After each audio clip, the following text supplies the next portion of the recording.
आजचा काळ जर म्हटला आता 2026 चालू होणारच आहे, तर या काळात सुद्धा या सगळ्या गोष्टी शक्य आहेत. म्हणजे खरंच एखाद्या व्यक्ती एखाद्याच्या शेतावरती, शेत जमिनीवरती अशा काही क्रिया करू शकतो.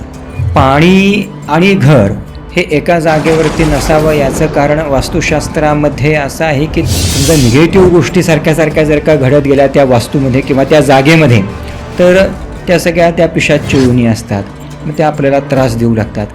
मग त्यांचे ते बली आहेत. मग ते कोणत्या पद्धतीने द्यायचे, कसे द्यायचे, त्याचं ते तांत्रिक विधान वेगवेगळं असतं.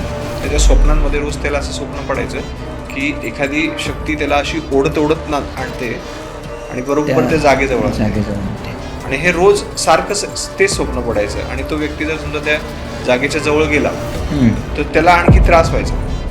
मग हे कशामुळे होतं आणि कसं शक्य होतं? काही वेळेला असं असतं की एखाद्याचा बिझनेस इतका वरती जातो की त्याला मागं वळून बघण्याची गरज नसते, पण एक दिवस असा येतो की तो पूर्णपणे दुसऱ्याच्या फॅक्टरीत कामाला जातो. असं सुद्धा आपण काही जणांचं बघितलेलं आहे. मग हे का?